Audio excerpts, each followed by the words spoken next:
Exam hall में English की copy कैसे लिखना है। आपने कई सारे यूट्यूब के वीडियोस को स्क्रॉल कर लिया होगा, लेकिन फिर भी अभी भी आप कंफ्यूजन में होंगे कि सर कैसे लिखें, आखिर कौन सा क्वेश्चन बनाना है और कौन कौन से क्वेश्चन को हाथ भी नहीं लगाना है। तो आज इस वीडियो को देखने के बाद आपके सारे डाउट्स क्लियर हो जाएंगे। तो बच्चे इस वीडियो को स्टार्ट करते हैं बिना देर किए। हेलो एवरीवन, तो कैसे हैं आप सभी। मुझे उम्मीद है कि सभी लोग बहुत बहुत बहुत ज्यादा बढ़िया होंगे। तो बच्चों, आज इस वक्त अगर आप इस वीडियो को देख रहे हो तो इसका यह मतलब है कि आपको भी एक सही वीडियो की आवश्यकता है, जहां पर आपको 0 से लेकर 100 यानी कि 100% इंफॉर्मेशन मिल जाए कि एग्जाम हॉल में इंग्लिश की कॉपी कैसे लिखना है। बहुत सारे बच्चे काफी कंफ्यूज्ड होंगे, उन्हें नहीं पता होगा सही तरीका। आपने कई सारे यूट्यूब के वीडियोस को स्क्रॉल कर लिया होगा, लेकिन फिर भी अभी भी आप कंफ्यूजन में होंगे कि सर कैसे लिखें, आखिर कुछ तो तरीका बता दीजिए।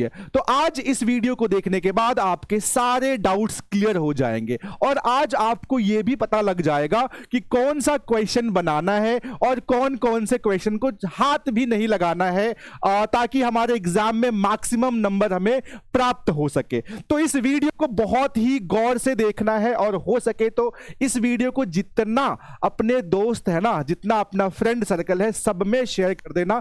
और इस वीडियो को देखने के बाद इस वीडियो में जो भी चीजें बताई जाएंगी ना, उसको एक एक करके बहुत ही अच्छे तरीके से प्रैक्टिस करना है। एग्जाम हॉल में है ना, कॉपी लिखने से पहले अगर थोड़ा बहुत आपकी प्रैक्टिस हो जाएगी तो बहुत अच्छा होगा। एग्जाम हॉल में आप बिल्कुल भी तनिक सा भी गलती नहीं करोगे, राइट। तो बच्चे इस वीडियो को स्टार्ट करते हैं बिना देर किए और आज हम लोग देखेंगे कि एग्जाम हॉल में इंग्लिश की कॉपी कैसे लिखे। जो तरीका मैं बताऊंगा बस उसी तरीके को फॉलो करना और बिल्कुल भी आपको टेंशन लेने की आवश्यकता नहीं पड़ेगी, राइट।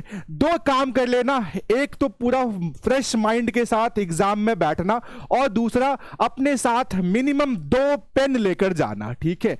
एक ब्लैक और एक ब्लू, ये 2 पेन तो आपको चाहिए ही चाहिए ताकि आपकी कॉपी बहुत ज्यादा सुंदर दिख सके। चलो, तो सबसे पहले मैं आपको बताता हूं कि एग्जाम में क्वेश्चन किस टाइप के आते हैं। सबसे पहले जो है आपका ऑब्जेक्टिव आता है, जो कि 100 क्वेश्चंस रहते हैं एंड आउट ऑफ 100 आपको जो है 50 क्वेश्चन सॉल्व करने होंगे, है ना। और उस ऑब्जेक्टिव को सॉल्व करने के लिए आपको एक OMR सीट मिलेगा, ठीक है। एक OMR सीट मिलेगा और आप एक काम और कर सकते हो। यहां पर जब आप देखोगे ना बच्चा, यहां पर आपको बहुत सारे पॉइंट्स दिए रहते हैं, ठीक है। इन सारे पॉइंट्स को बहुत ही अच्छे तरीके से आपको पढ़ लेना है। यहां पर देखो, पहला ही पॉइंट लिखा गया है कि जो भी कैंडिडेट है, अगर आप स्टूडेंट हो ना, तो आपको अपने क्वेश्चन बुकलेट, जो क्वेश्चन मिलेगा ना, उसमें आपको एक सीरियल नंबर दिया रहेगा, ठीक है। तो उस 10 डिजिट के सीरियल नंबर को आपको आपके OMR सीट में भरना है। अब आप कहोगे सर OMR सीट कैसा दिखता है, तो यहां पर आपको ये है ना, ये जो आपको दिख रहा है ना, ये आपका एक OMR सीट है, राइट। यहां पर आपको कुछ नंबर्स दिए रहेंगे जो भी आपको यहां पे फिल करना है। यहां पर आपको आपका नाम भी दिया रहेगा, इसको आपको फिल करना है और साथ ही साथ यहां पर आपको क्वेश्चन नंबर मेंशन किया गया है। जो भी क्वेश्चन का आपको आंसर आता है, राइट, 1 से लेकर टोटल जो आपके 100 क्वेश्चन आएंगे ना, उसमें आपको सिर्फ और सिर्फ 50 ही बनाना है। जो भी है ना, जो भी क्वेश्चन आप बनाओगे, सपोज करते हैं आपने 1 नंबर बनाया, ठीक है, आपने 2 3 छोड़ दिया, आपने 4 बनाया, आपने 8 बनाया, आपने 9 बनाया, आपने 10 बनाया, तो जो जो नंबर आप है ना आंसर करोगे बस उसी को भरना है OMR सीट में। ज्यादा चालाक बनने की आवश्यकता नहीं है, ज्यादा अपने आप को ओवर स्मार्ट समझने की भूल मत करना कि हम जो है सब में मार देते हैं, कोई ना कोई तो मेरा सही होगा ही होगा। तो ये बिल्कुल गलत धारणा है। अगर आप ऐसा करोगे ना, तो एग्जामिनर जो है आपसे भी ज्यादा स्मार्ट है। वो क्या करेंगे कि आपका स्टार्टिंग से लेकर जहां तक भी 50 पुरता है, ठीक है, स्टार्टिंग से लेकर जो वो सीधा काउंट करेगा कि कहां तक उसका 50 नंबर पूरा रहा है, 50 क्वेश्चन का जहां तक आपने आंसर दिया ना, बस वहीं तक का वो आंसर मार्क करेगा, बाकी आपका आंसर छोड़ देगा। तो इसीलिए आपको क्या करना, जिस क्वेश्चन का आंसर आपको 100% पता हो ना, बस उसी को OMR सीट में है ना सर्कल करना है, डार्क करना है, राइट। चलो, तो ये तो हो गया आपको OMR सीट। अब यहां पर ध्यान से देखो, आपको 2 सेक्शंस मिलेंगे इंग्लिश के पेपर में ना। आपको पहला मिलेगा सेक्शन ए, जिसमें यहां पे क्लियरली लिखा हुआ है ऑब्जेक्टिव टाइप क्वेश्चन। आपको इसी प्रकार से क्वेश्चन मिलेगा। और यहां पर मैं आपको बता दूं, और आपको कई बार बताया जा चुका है, जो आपके ग्रामर है ना, ग्रामर से आपके टोटल 60 क्वेश्चन रहेंगे। यानी कि अगर आप देखा जाए तो 1 से लेके 60 क्वेश्चन तक आपका ग्रामर का रहेगा। एंड आपका जो बुक प्लस स्टोरी है ना, story of English, book plus story of English को मिलाकर 61 से लेकर 100 क्वेश्चन रहेंगे। तो इनमें से आपको जो है टोटल 50 क्वेश्चन ही सॉल्व करना है। राइट, आया बात समझ में? तो आपको कैसे जो है आंसर लिखना है, ये तो आपको OMR सीट मिल जाएगा। तो ये तो बहुत ईजी है। मेन जो है ना हमारा जो सेक्शन बी है, जो दूसरा खंड है, ठीक है, उसका आंसर आपको कैसे लिखना है। जैसे ही आपका सेक्शन 1 खत्म होगा, हेडिंग लिखा होगा सेक्शन बी, जिसे हिंदी में खंड दूसरा कहते हैं, ठीक है, खंड 2। अब यहां पर डिस्क्रिप्टिव टाइप क्वेश्चंस है, यहां पर आपको पेन चलाना पड़ेगा, ठीक है, यहां पर आपको पेन की आवश्यकता पड़ेगी, इसमें आपको लिखने की आवश्यकता पड़ेगी, क्योंकि जो एग्जामिनर है ना, वो बस आपका ऑब्जेक्टिव चेक नहीं करेंगे, वो आपका राइटिंग स्किल भी चेक करेंगे कि आप कितने ब्रिलियंट हो, कितने अच्छे स्टूडेंट हो, कितना अच्छा आपने आंसर्स लिखा है, कितने अच्छे से सजा कर आपने, कितनी अच्छी हैंड राइटिंग में अपना एसे लिखा है, लेटर लिखा है। वो सारा कुछ जो है ना, आपका इंटेलिजेंस जो मेन टेस्ट होता है ना, वो सेक्शन बी के क्वेश्चन के माध्यम से होता है। तो सेक्शन बी में ना सबसे पहला क्वेश्चन, सेक्शन बी में सबसे पहला क्वेश्चन आपका क्या पूछेगा, ध्यान से देखो। सेक्शन बी में ना सबसे पहला क्वेश्चन जो है आपका क्या आएगा, ध्यान से अगर आप देख रहे हो ना, तो सेक्शन बी में सबसे पहला क्वेश्चन आपका रहेगा essay, write an essay on any one of the following in 150 to 200 words. 150 से 200 वर्ड्स में आपको नीचे दिए गए 5 एसे में से ABCDE, इन 5 एसे में से कोई एक एसे लिखना है।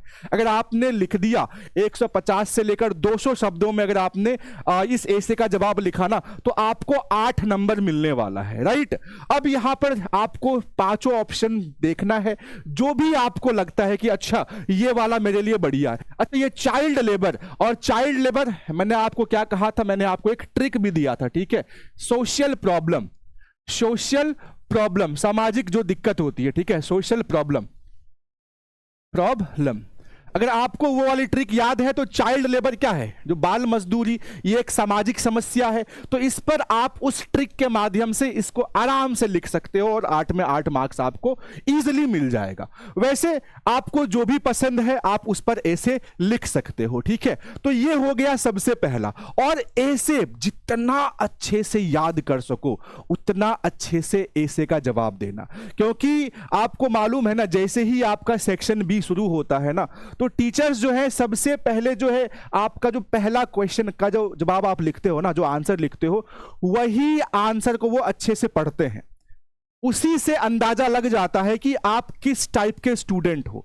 वो पहले वाले आंसर को अच्छे से पढ़ेंगे, बाकी सब में बस वो ना टिक टिक टिक लगाते चल जाएंगे और आपको आराम से मार्क्स मिल जाएगा, ठीक है। तो कोशिश करना है कि पहला ऐसे जो आप लिखोगे, जितना सुंदर है ना शब्दों में, जितना कम से कम ग्रामेटिकल एरर के साथ लिखो, उतना आपके लिए बेहतर है। उसके बाद है ना आपको मार्क्स बहुत अच्छे तरीके से मिलने वाले हैं। तो आप देख लेना, सबसे पहला क्वेश्चन जो है आपका ये आएगा।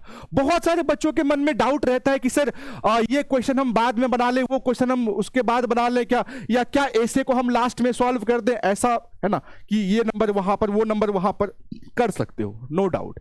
लेकिन मैं सजेस्ट करूंगा ये गलती आप मत करना। देखो, सिंपल सी बात समझो, जितना आप एग्जामिनर को, ठीक है, परेशान करोगे ना, उतना नंबर कटेगा। अगर आप एक का आंसर वहां लिखोगे तो वो बार बार कॉपी पीछे पलटेगा, फिर आगे आएगा, फिर इधर पलटेगा, फिर उधर पलटेगा, तो वो एग्जामिनर परेशान हो जाएगा। जो आपका कॉपी चेक करेंगे ना, वो परेशान हो जाएगा। और जब फ्रस्ट्रेट आदमी होता है तो नंबर कट हो जाता है। तो हम वो गलती नहीं करेंगे, ठीक है। हम क्या करेंगे, सीरियली वाइज क्वेश्चन को सॉल्व करेंगे, ताकि जो हमारा कॉपी चेक कर रहे हैं ना, उसको जरा सा भी कोई भी दिक्कत ना हो। अगर उसको दिक्कत हुआ तो फिर दिक्कत आपको हो जाएगी। तो कोशिश करना है कि साफ साफ शब्दों में सीरियली वाइज हम आंसर्स लिखें। क्लियर है? तो ये डाउट को अपने दिमाग से क्लियर कर लेना कि सर इसका जवाब हम लास्ट में या उसका पहले लिख दें ना, ये काम बिल्कुल मत करना, मेरी सलाह मानो तो। अब हम लोग आते हैं दूसरा क्वेश्चन। है ना। दूसरा क्वेश्चन क्या आता है, दूसरा क्वेश्चन है ना जो हम देखते हैं, सॉरी तो मैं यहां पे देखो मैंने आपके लिए कॉपी में लिखा है, ये तो आपका क्वेश्चन हो गया कि पहला क्वेश्चन आता है ऐसे वाला, लेकिन अब इस ऐसे को लिखा कैसे जाए, ठीक है। ट्रिक तो मैंने आपको बता रखा है, जो ट्रिक से लिखना चाहते हो लिख सकते हो, लेकिन इसका जवाब कैसे लिखना है, ये इसी चीज के लिए तो आप इस वीडियो को देख रहे हो। तो यहां पर देखो, सबसे पहले आपको ऊपर मेंशन करना है कि ये सेक्शन बी यहां से स्टार्ट हो रहा है, एकदम ऐसे ही एग्जैक्ट लिखोगे सेक्शन बी। सेक्शन बी में ये किस टाइप का क्वेश्चन है, तो डिस्क्रिप्टिव टाइप क्वेश्चन है, ये भी हमने यहां पर लिख दिया। एक लाइन यहां पर छोड़ देना, ठीक है। उसके जस्ट नीचे लिखना है ऐसे, और जो भी ऐसे आप लिखना चाहते हो। ये क्वेश्चन नंबर 1 है और जो चाइल्ड लेबर है वो बी नंबर है, ठीक है। तो हम यहां पर जब आंसर लिखेंगे ना, तो आंसर में लिखेंगे 1 का बी, 1 का बी। 1 का बी में क्या है, चाइल्ड लेबर है, तो हम आराम से यहां पर पूरा ऐसे इस प्रकार लिखेंगे। आपको यहां पर लिखना पड़ेगा, ब्लैक पेन से आप लिख देना आंसर नंबर 1 का, ठीक है, बी, ठीक है। 1 का बी आप उसका आंसर दे रहे हो, और यहां पर बहुत ही सुंदर अक्षरों में आप लिख देना। जैसे जैसे यहां पर लिखा गया है एग्जैक्टली वैसा ही लिखना है, ठीक है। अपना दिमाग अब मत लगाओ, क्योंकि अपना दिमाग लगाने का समय नहीं है। सिंपल सा बात यहां पर देखना है कि सेक्शन बी है, डिस्क्रिप्टिव टाइप क्वेश्चन है, और हम ऐसे लिख रहे हैं, तो एग्जामिनर को लगेगा अच्छा बच्चा मतलब सब कुछ लिखा है कि ये ऐसे लिखने से स्टार्ट किया है, और कौन सा ऐसे लिख रहा है, तो चाइल्ड लेबर लिख रहा है। और यहां पर जो है हमने नंबर भी डिनोट कर दिया कि ये 1 का बी नंबर है। तो आराम से आप ऐसे ऐसे लिख सकते हो, कोई दिक्कत नहीं होगा। अगला क्वेश्चन क्या आता है, अगर आप अगला क्वेश्चन देखोगे ना, तो यहां पर 2 नंबर का जो क्वेश्चन है वो आपका है एक्सप्लेन करने के लिए। Explain any one of the following, ये आपका क्या आएगा, ये आपका प्रोज है, ठीक है। ये प्रोज रहता है, और ये आपका क्या रहेगा बच्चे, है ना, पोइट्री। ये 2 नंबर आपका प्रोज और 3 नंबर आपका पोइट्री। ये एक्सप्लेनेशन वाला क्वेश्चन है, और इसमें आपको 4 मार्क्स मिलेगा, है ना। इसमें भी 4 मार्क्स मिलेगा, इसमें भी आपको 4 मार्क्स मिलेगा, और अगर ये भी बनाते हो तो ये भी आपको 4 मार्क्स के सवाल हैं, ठीक है। आपको 4 ऑप्शन दिया गया है। 2 नंबर में आपके पास 4 ऑप्शन है, A B C D. 3 number में भी आपके पास 4 ऑप्शन है, ए बी सी डी। तो 2 नंबर में कोई एक बनाना है, 3 नंबर वाला भी कोई एक बनाना है, समझ में आया। 2 नंबर वाला भी कोई एक बनाना है, 3 नंबर वाला भी कोई एक क्वेश्चन सॉल्व करना, बस एक एक, है ना, एक से अधिक सॉल्व नहीं करना है।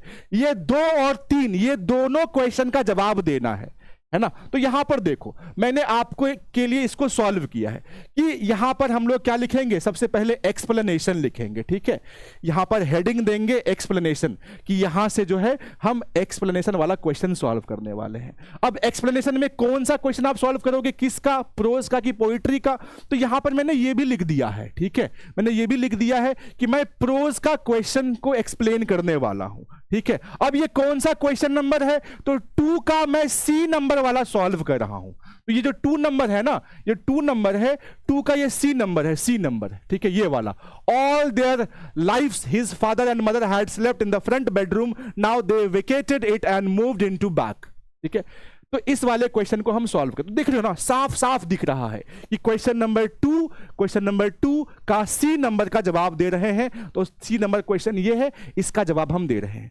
और यहां पे देखो लिखना है आपको आंसर, ठीक है, ब्लैक से लिखोगे आंसर, और यहां पूरा अच्छे से एक्सप्लेन कर देना है, ठीक है। हो गया आपका प्रोज वाला एक एक्सप्लेनेशन आपने लिख दिया। दूसरा आता है, दूसरा आपका पोइट्री वाला, फिर आपको यहां पर लिखना है एक्सप्लेनेशन, फिर उसके ब्रैकेट में लिखना है कि पोइट्री वाला एक्सप्लेनेशन है। क्वेश्चन नंबर 3 का भी हम सी नंबर ही बना रहे हैं, तो 3 का सी आपको यहां पर लिख देना है। अब यहां पर फिर से लिखोगे आंसर, और जो मैंने आपको यहां पर जैसे आंसर लिखा है एकदम एग्जैक्ट ऐसे, जहां जहां लाइन छूटा है वहां वहां लाइन छोड़कर आपको लिखना है, इस चीज का ध्यान देना। तो क्वेश्चन नंबर 1 आपका कैसे लिखना है समझ में आ गया, क्वेश्चन नंबर 2 कैसे लिखना है समझ में आ गया, क्वेश्चन नंबर 3 कैसे लिखना है ये समझ में आ गया। तो 16 मार्क्स का काम हो गया तमाम। 8 मार्क्स आपका ऐसे, और 4 आपका एक्सप्लेनेशन वाला, ठीक है। तो 4 8 + 8 16 नंबर का काम तमाम।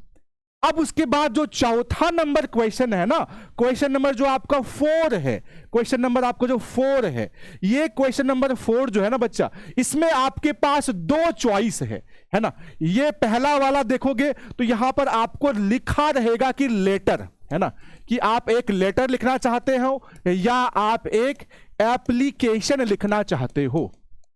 ठीक है, लेटर या एप्लीकेशन, दोनों में से कोई एक लिखना है। तो मैंने आपको दोनों का ही ट्रिक बता दिया है, लेकिन अगर आप मेरी बात मानो, ठीक है, अगर आप मेरा कहना मानो तो आप ना क्या काम करना, आप एप्लीकेशन बना लेना, क्योंकि इसको इतने अच्छे तरीके से स्टेप बाय स्टेप मैंने बताकर रखा है ना।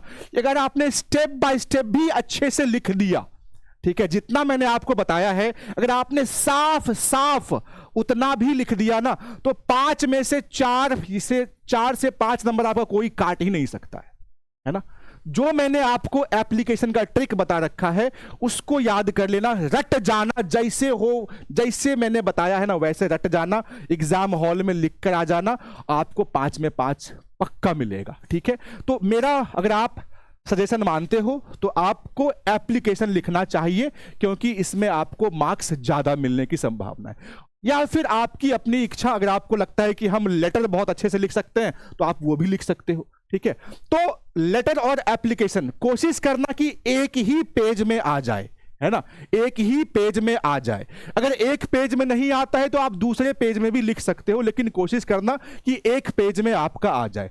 जैसे मैंने यहां पे लिखा है कि यहां पर मैंने लिख दिया एप्लीकेशन, ठीक है, लेटर या एप्लीकेशन में मैंने लिख दिया, हेडिंग लगा दिया एप्लीकेशन। ये क्वेश्चन नंबर 4 का था। ठीक है, और यहां से मैंने क्या किया, आपका एप्लीकेशन लिखना स्टार्ट कर दिया। ठीक है, ये आपका क्या है, एप्लीकेशन है ना। ये फरवरी 6 2026 को आपका एग्जाम है, और ये है ना स्टार्टिंग में ये आपको लिखना है। अगर आपको प्रिंसिपल को बोला गया है लिखने के लिए तो ऊपर में लिखोगे टू द प्रिंसिपल। अगर आपको हेडमास्टर को बोला गया है तो टू द हेडमास्टर। ठीक है, और जिस स्कूल में आप पढ़ते हो उसका यहां पर नाम और एड्रेस वगैरह लिख देना। वैसे आप ट्रिक वाली वीडियो देखोगे तो आपको पूरा क्लियर हो जाएगा। उसके बाद पूरा एकदम अच्छे से क्या करना है, लास्ट में अपना एग्जामिनेशन हॉल वो भी लिख देना। ठीक है, लास्ट में एग्जामिनेशन हॉल ये लिख के आना, ये नहीं कि छोड़ के आना। इस फॉर्मेट को फॉलो करोगे। बहुत सारे बच्चे हैं ना इस चीज को यहां लिखते हैं इस साइड, तो ये अब पुराना हो गया। ठीक है, अब आप थोड़े से मॉडर्नाइज बच्चे हो, अगर आपने इस तरीके से लिखा ना तो ये अब थोड़ा सा आउटडेटेड हो गया है। ऐसे लिखने पर आपको बहुत, ये यूनिवर्सल आपका फॉर्मेट है, जो अभी सीबीएसई वाले बच्चे भी इसी फॉर्मेट पर लिखते हैं, तो ये वाला आपका सबसे बेस्ट फॉर्मेट है। तो आपको इसी फॉर्मेट पर काम करना है ना। वो वाला फॉर्मेट अब आदम जमाना का हो गया, उस पर है ना दिमाग मत लगाओ, एकदम एग्जैक्ट ऐसे ही लिखना है। ठीक है, देख रहे हो कितना साफ सुथरा लिखा हुआ है, राइट। अब आगे बढ़ते हैं, 4 नंबर का काम तमाम हो गया। ठीक है, अब आता है 5 नंबर। आपके एग्जाम में 5 नंबर वाला भी क्वेश्चन आता है। ठीक है, यहां पर देखो ध्यान से, 5 नंबर यहां पर दिया गया है ना, यहां पर 4 और 5। तो 5 नंबर में देखो क्या बोला गया है कि यहां पर आपके 10 क्वेश्चन है, ABCDEFGHIJ। ये 10 क्वेश्चन में से आपको सिर्फ और सिर्फ बनाना है 5। तो जो भी आपको 5 क्वेश्चन का आंसर पता है तो 40 से 50 वर्ड में उन 5 का आपको आंसर लिख देना है। ठीक है, ये 5 नंबर में ना आपका शॉर्ट क्वेश्चन पूछता है। ठीक है, ये 5 नंबर में आपका शॉर्ट है ना, शॉर्ट क्वेश्चन वाला सवाल पूछता है। तो 10 आपके पास यहां पर ऑप्शन रहेंगे, 10 में से कोई 5 बनाना है। और कैसे बनाना है, यहां पर ध्यान से देखो, यहां पर लिख देना है शॉर्ट आंसर क्वेश्चन। ठीक है, और ये कौन सा नंबर का है, तो क्वेश्चन नंबर 5। अब 5 का आप कौन सा बनाओगे, तो मैंने सीरियली वाइज बना दिया है 5, है ना। Answer number ABCDE। अगर आपको लगता है कि बी का आंसर नहीं आप मालूम है, ठीक है, तो बी के बदले आपको सी का आंसर लिखना है तो सी को ब्रैकेट में लिख दोगे। अगर आपको मान के चलते हैं कि डी का आंसर नहीं मालूम है, डी के बदले आप चाहते हो कि हम जी नंबर लिखें, तो हम यहाँ पे जी नंबर लिख देंगे। तो जी नंबर में है ना, जी नंबर का यहाँ पे हम आंसर लिख देंगे। तो ऐसे ही आपको आंसर लिखना है, कोशिश करना एकदम जितना अच्छे से। एक यहां पे मैंने एक ही लाइन छोड़ा है, अगर आप चाहो तो 2 लाइन भी छोड़ सकते हो, कोई इशू नहीं है। लेकिन देख लो ना कितना साफ सुथरा, एकदम ऐसे ही साफ साफ शब्दों में आपको अपना आंसर लिखना है। कोई भी कट्टम कुट्टी वगैरह मत करना, इससे क्या होता है एग्जामिनर का जो ना वो ध्यान वहां पर खिंचता है और फिर आपको माइनस मार्किंग मिल सकता है। तो जितना फ्रेश, जितना ना बिना गलती किए आप आंसर लिखो उतना बेहतर है। तो यहां पर देखो मैंने लिख दिया है कि आंसर नंबर ए का, बी का, सी का, डी का, जिसका भी आपको आंसर पता है वो। और एक गलती मत करना कि पहले हम डी नंबर बना लेते हैं, फिर बी नंबर बना लेंगे, फिर सी नंबर, फिर ए नंबर, ऐसे नहीं। सीरियली वाइज पहले आप 10 के 10 क्वेश्चंस को पढ़ लेना और उसमें क्या करना, टिक लगा देना कि हमसे ए नंबर बनेगा, बी नंबर नहीं बनेगा, सी नंबर बनेगा, डी नंबर नहीं बनेगा, एफ नंबर बनेगा। तो ऐसे पांचों में टिक कर लेना और उसी 5 का यहां पर नंबरिंग कर देना कि आंसर नंबर बी का है, आंसर नंबर डी का है, और आंसर लिखते चले जाना। ठीक है, राइट। तो इसको बिल्कुल इसी प्रकार से सॉल्व करना है। आप चाहो तो आंसर खत्म होने के बाद लाइन भी खींच सकते हो, 2-3 लाइन भी छोड़ सकते हो, ये आप पर निर्भर करता है, लेकिन पूरा फ्रेश होना चाहिए, है ना। और आपको मेंशन करना पड़ेगा कि हम ये क्वेश्चन नंबर 5 बना रहे हैं, ये शॉर्ट आंसर क्वेश्चन है, ये सब चीज आपको लिखना पड़ेगा। क्लियर है। तो 5 नंबर वाला भी काम खत्म हो गया। अब यहां पर जो है ना क्वेश्चन नंबर 6 में बहुत सारे बच्चे कंफ्यूज हो जाते हैं। जो क्वेश्चन नंबर 6 है ना, यहां पर लिखा गया है, साफ साफ लिखा गया है क्वेश्चन नंबर 6 में कि answer any 3 of the following. यहां पर देखो 6 नंबर में है ना, 6 नंबर में A B C D E F इतना सारा रहता है, A B C D E F. ठीक है, A B C D E F. 6 number में आपके पास 6 क्वेश्चन है। ठीक है, 6 नंबर में आपके पास 6 क्वेश्चन रहते हैं। अब इन 6 में से कोई 3 क्वेश्चन ही बनाना है। ठीक है, और यहीं पर मेन खेला होता है।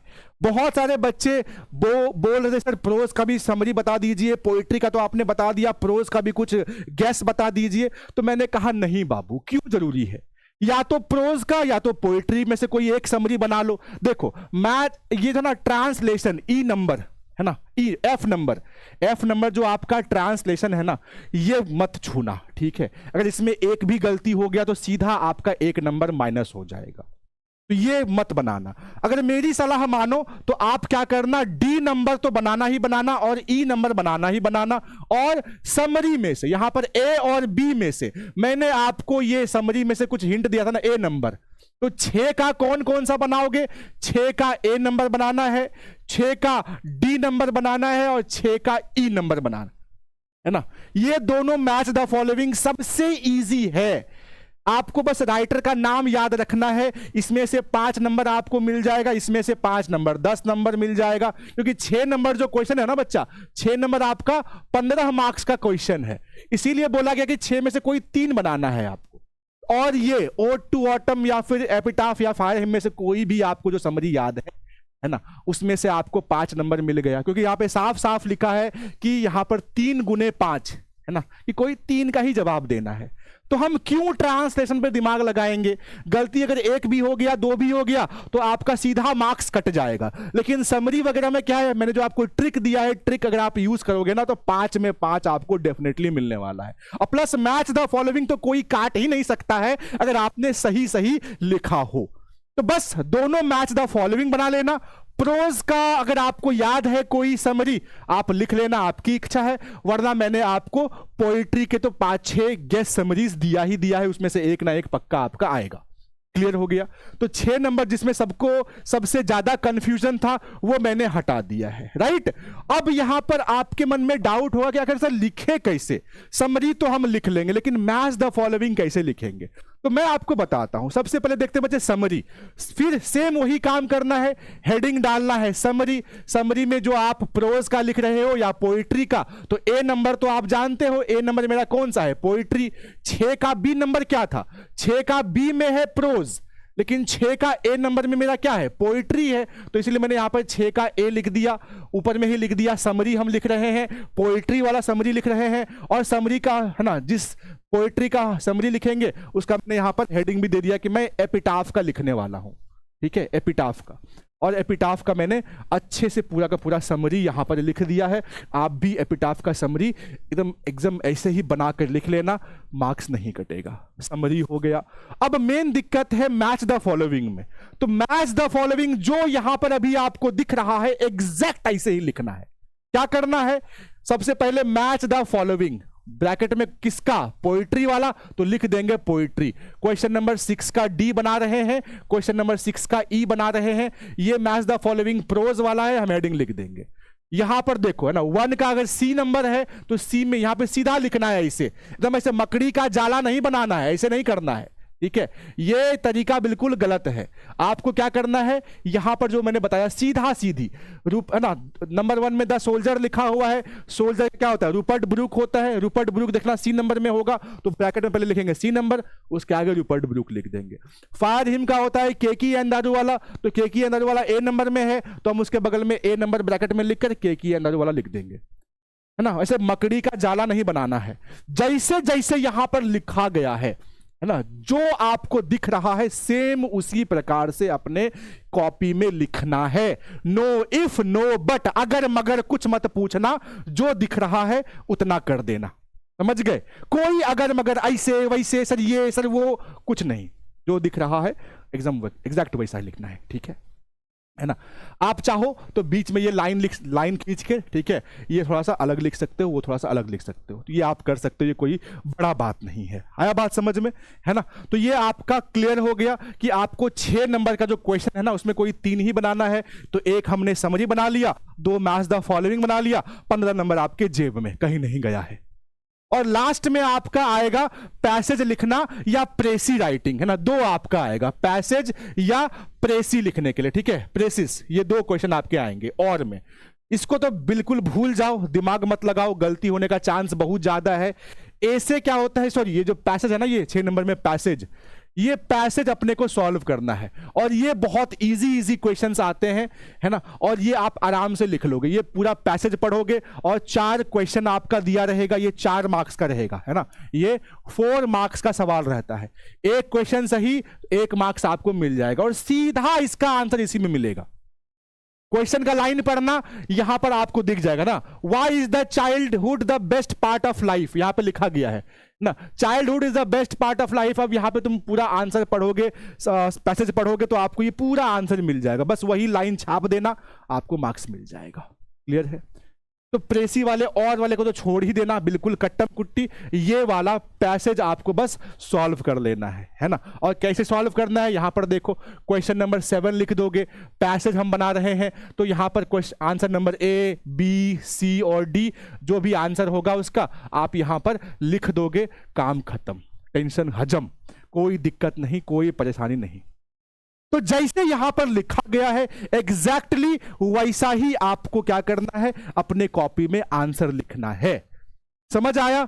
और कोई अगर मगर ऐसे वैसे कोई कुछ नहीं, जैसा मैंने बताया है एग्जैक्ट वैसा लिख के आना, आपको फुल में फुल मार्क्स आएगा। इसके अलावा भी अगर आपको कुछ और भी डाउट है तो कमेंट सेक्शन में मुझे अपना डाउट पूछ सकते हो, मैं आपको उसका जवाब जरूर दूंगा, ठीक है, राइट। तो जैसे मैंने आपको बताया है एकदम एग्जैक्ट वैसा ही लिखना है।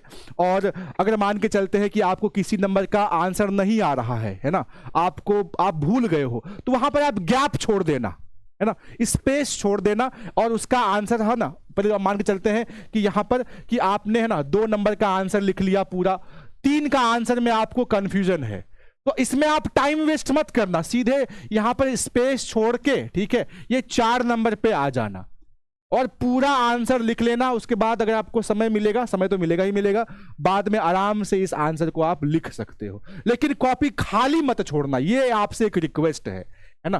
कॉपी को जो खाली है वो बिल्कुल मत छोड़ना, कुछ भी आ रहा है लिख के आना है ना, कुछ भी आता है लिख के आओगे, खाली पेपर नहीं छोड़ना है। अब बहुत सारे बच्चों के मन में सवाल रहता है, सर गाना लिख देंगे क्या, हमने सुना है गाना लिखते हैं तो भी मार्क्स मिलता है। बिल्कुल सुना होगा आपने, मार्क्स मिलता है, बस यही बस फर्क क्या है कि आपको है ना इसके बजाय ना आपको ये मार्क्स मिलता है, ठीक है, ये मार्क्स मिलेगा आपको, समझे, बस इतना ही फर्क है। मार्क्स तो मिलता है, बस ये मार्क्स मिलेगा गाना लिखने पर।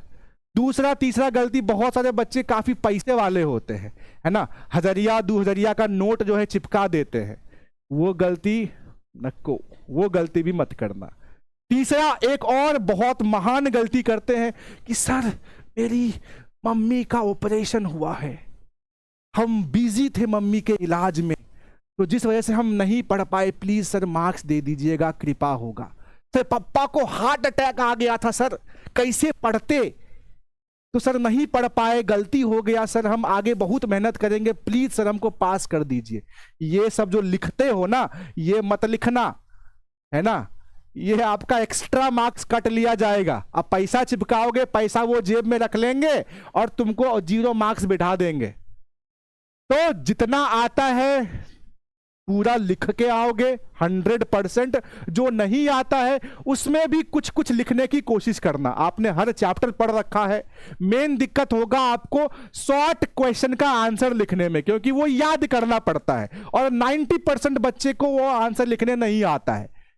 तो आपको उस क्वेश्चन पढ़ोगे ना, तो आपको आइडिया लग जाएगा कि ये इस चैप्टर का क्वेश्चन है, तो उस चैप्टर से जुड़ा हुआ कुछ भी लिख देना बबुआ, कुछ भी, है ना, कुछ भी लिख देना उस चैप्टर से जुड़ा हुआ। नहीं भी 2 मार्क्स, कम से कम 1 मार्क्स तो मिलेगा, कुछ तो मिलेगा, तो खाली पेपर मत छोड़ना, बस यही रिक्वेस्ट है आप सभी से। और जैसे मैंने आपको बताया है एग्जैक्ट वैसा ही एग्जाम में लिखना, ब्लैक और ब्लू पेन लेकर जाना, हमेशा कम से कम 3 से 4 पेन अपने पास रखना, इन केस अगर आपका पेन नहीं चला तो फिर दूसरा पेन, है ना। और आप इंपॉर्टेंट पॉइंट को अंडरलाइन कर सकते हो, है ना, जब अगर आप समरी लिख रहे हो, समरी में कुछ आपको लगता है कि ये इंपॉर्टेंट पॉइंट है, तो आप उसको अंडरलाइन कर सकते हो पेंसिल से या ब्लैक पेन से। तो इससे क्या होता है, पॉइंट हाईलाइटेड होता है, और ना वो आपका पूरा सेंटेंस नहीं पढ़ते हैं, वो देखते हैं अच्छा ये अंडरलाइन किया, अच्छा ये इंपॉर्टेंट बात लिखा, ओ तो मार्क्स दे दो। तो जो भी इंपॉर्टेंट पॉइंट है उसको अंडरलाइन कर देना, ये खास करना, ये चीज आपका एक्सप्लेनेशन में और समरी में, है ना, इसमें तो अंडरलाइन करना बिल्कुल मत भूलना, राइट।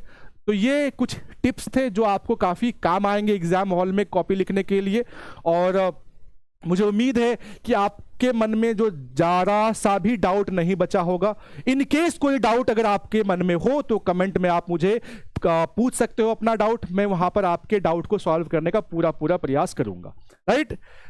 चलो, wish you good luck, best of luck आपके एग्जाम के लिए। और मुझे उम्मीद है कि आपका जो है ना रॉकेट ऐसा ही जाएगा और आप बिल्कुल एग्जाम में सक्सेसफुल होगे। और मुझे उम्मीद है कि 95+ का जो हमारा जो सपना है वो बहुत सारे बच्चे जो है उस सपने को पूरा करेंगे, राइट। तो मिलते हैं बच्चे किसी और वीडियो में, till then bye bye, take care, अपना ख्याल रखिएगा एंड बेस्ट ऑफ लक।